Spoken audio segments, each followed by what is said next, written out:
So I started off in home health. Did that for about 6 months, hated it. But I did not start out in labor and delivery.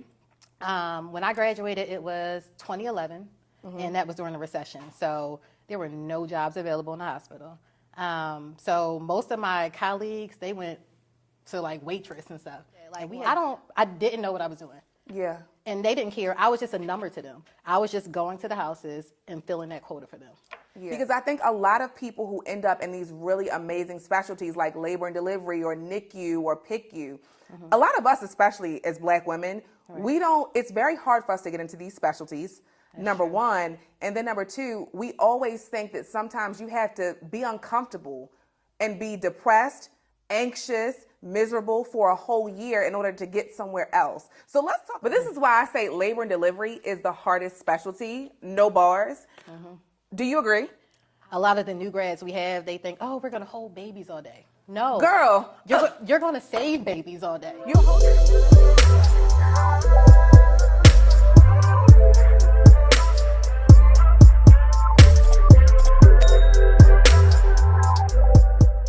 Welcome to What's Tea, where we have real conversations about nursing and entrepreneurship. So my name is Morgan. I'm a psychiatric nurse practitioner, and today with me I have Whitney, an L&D nurse, and we are going to get into all things labor and delivery, how to get into labor and delivery, and if it's a good place for new grads to start, and so many other things.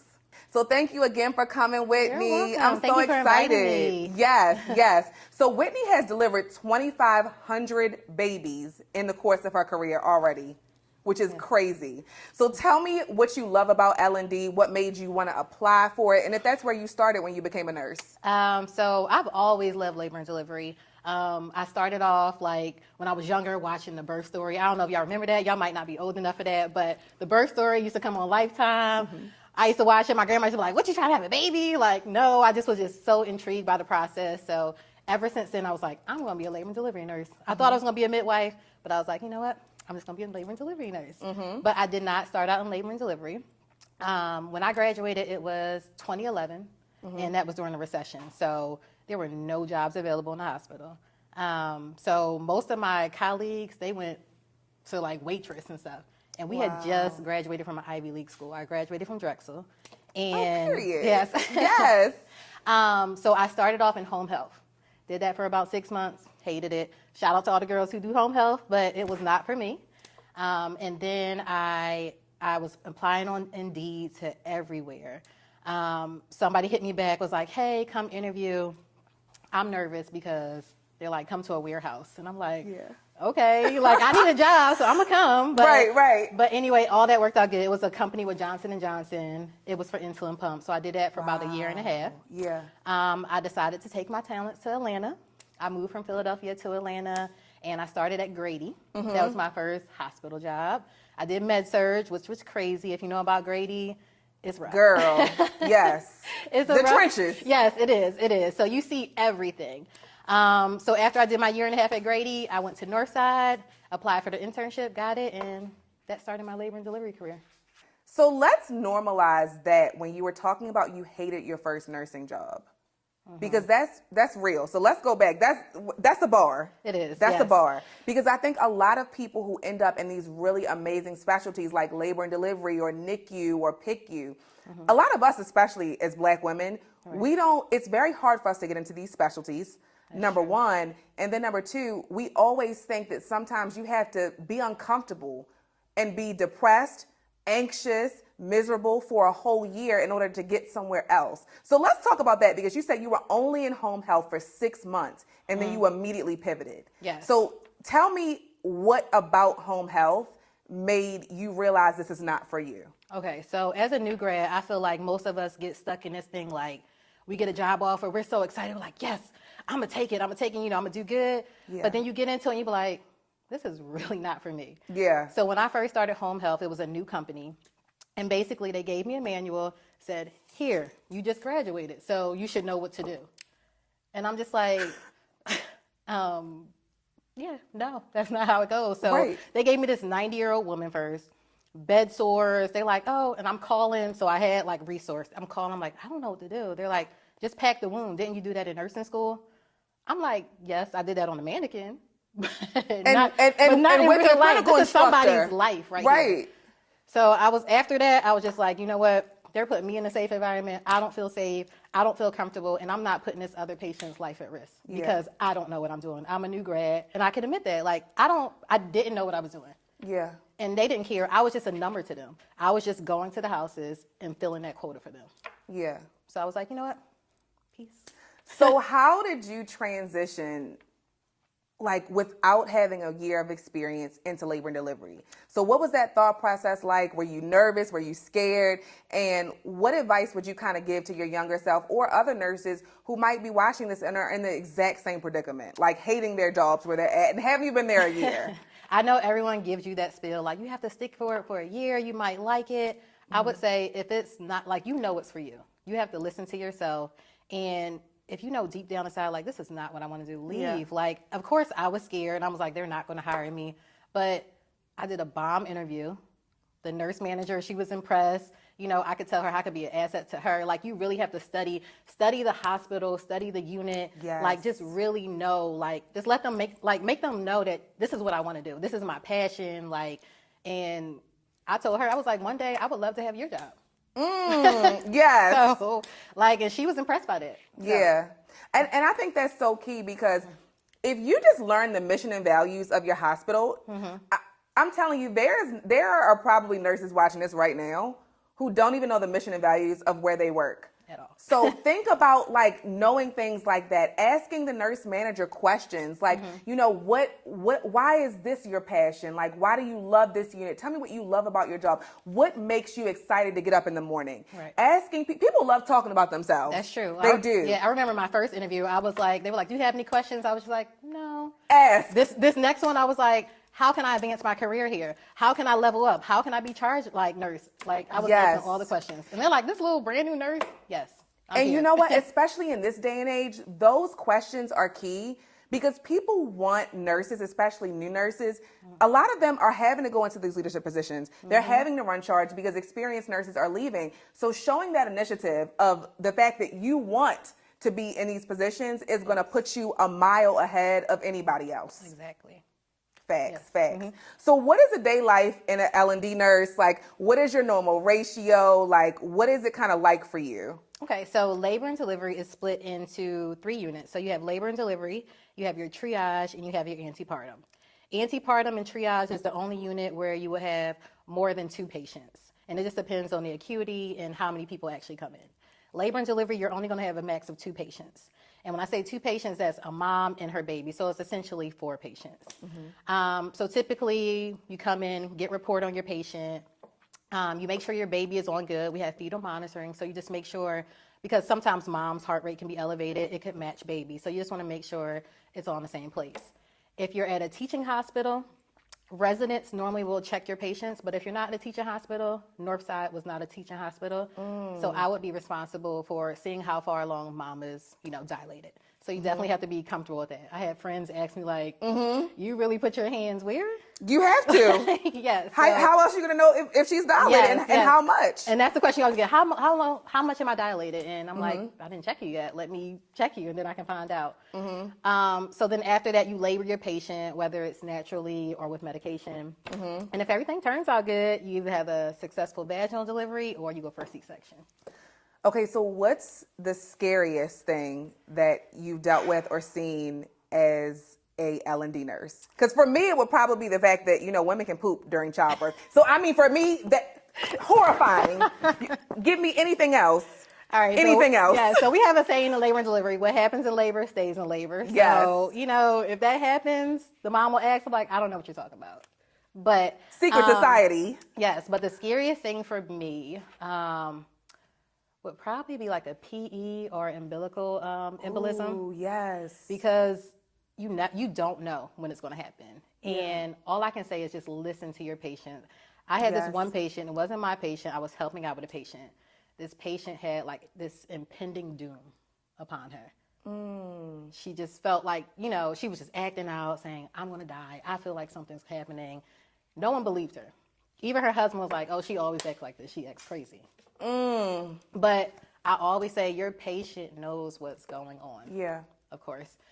So then After a while, all of a sudden, pulse went gone. From the baby or the mom? From the mom. Oh it happens just that fast. So when their water breaks, we call it umbilical embolism. The water breaks, and then something happens where they just stop breathing. So now it's a stat C-section. Now we got to save this mom and the save baby. this baby. Yeah, so it's a stat situation. Everyone's running. When you cut open a patient, most of the time they're in DIC, which means they're bleeding from every orifice. Yeah. So, I mean, when they cut her, the blood shot up straight in the air, like hit the OR ceiling. So I would say that was my scariest one. Unfortunately, the mom didn't make it, but baby did. But like I just said, just listen to ever since that situation, I said, I'm just going to listen to my patient. And I don't know if listening to her sooner would have prevented anything from happening, but, But this is why I say labor and delivery is the hardest specialty. No bars. Do you agree? I agree, because I feel like it's medsurg, it's psych, it's therapy, it's case management, OR. I mean, it's everything encompassed in one. Yeah. It's OR, it's ICU, because you're titrating the drips. And I think increasingly, we've seen a lot of violence in labor and delivery. I don't know if you saw what happened in Texas, but in Texas. So, okay, I had to see what I can say without getting this YouTube taken down. But there was a man who came, and he was on parole, and the mom was laboring, and he came on the unit and attempted to unalive the mom. Oh my God. And actually unalived one of the social workers who heard the commotion going on and tried to save the mom. And to the point where the police had to be called. There was a hostage situation. It was very, very scary. And I think that especially today, where there aren't that many protections in place for nurses, and just why is it a harsher crime to assault a police officer but not to assault a nurse? It needs to be a crime. It does. So I think that there's so many different layers of L&D nursing, and it is absolutely the most hard specialty that there is out there. But you started in L&D as a nurse who was in another specialty. Yes. So what do you think about new nurses starting in labor and delivery? Do you think that it's a good place for new nurses to start? And what's kind of your thought about it?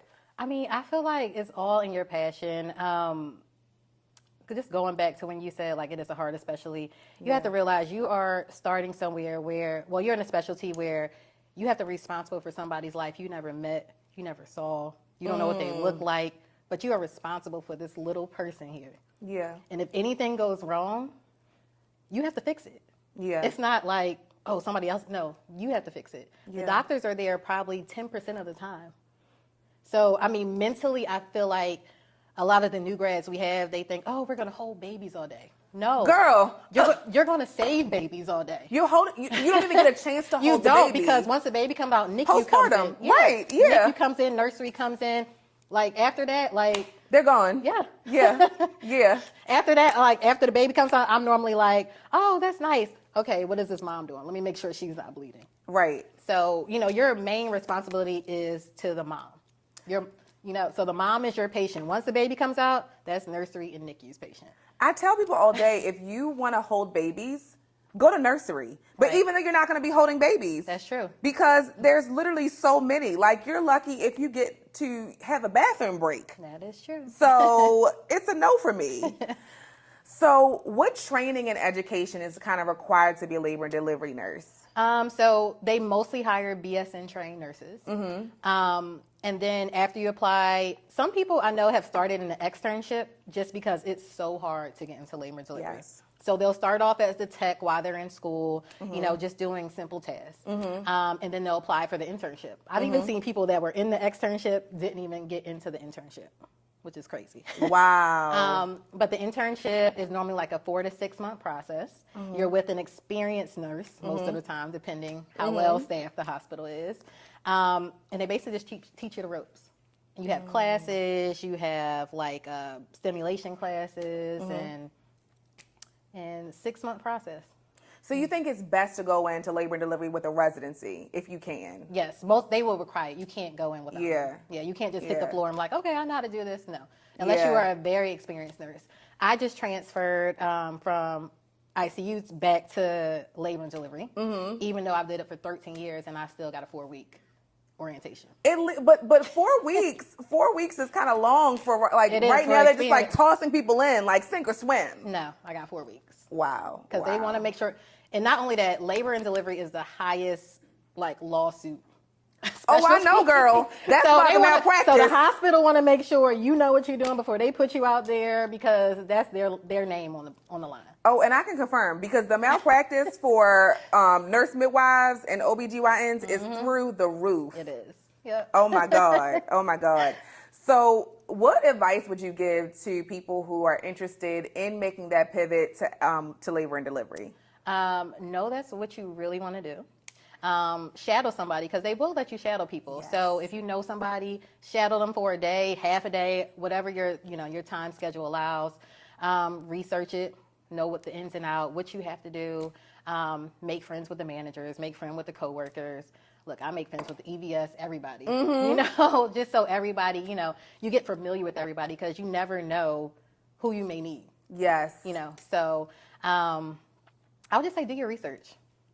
And I would say too, like my advice, especially when you have labor and delivery clinicals, because thank God we all have L&D clinicals like in nursing school, is don't be afraid to talk to the manager. Right. And in labor and delivery, don't be intimidated during clinical if you don't get to actually have a patient for the day, because it's a very sensitive time for a mom. And sometimes people just don't want students. Like, don't be offended. It's nothing personal. It's just their journey. So if you get a mom, going up to the manager and say, thank you so much for letting us do clinical here. I had a great case today. This is what I learned. If you had a great experience with the nurse that you're working with alongside your preceptor, give that person a recommendation. Tell the nurse manager, Whitney was so helpful to me and she really helped, me feel more comfortable. I learned X, Y, and Z. She's a great nurse to be with. Thank you so much. And that goes a long way. Yeah, and not only that, get your nurse's number and her name, because tell her, I'm going to apply and I'm going to put you as my referral. And guess what? They get a $500 bonus if you do. So it's right. It's Everybody wins. Everybody wins. Right. So, yeah. I love that. Yeah. So is there anything else that you want to share before we close out with our viewers? Anything that you want them to know? Even though labor and delivery is a hard specialty, I wouldn't trade it in for the world. Like, I feel like so blessed to come to work every day. I just feel like God is like just using my hands to like do his work, and it just makes me feel so good. Yes. Well, tell people where they can follow you, and don't forget to like, comment, and subscribe. If you guys have any questions for Whitney, feel free to ask her in the comments and let them know where they can follow you and find you. I'm on Instagram at WHIT_talk heavy. All right. Thank you so much. you. All right, y'all. Bye. See ya.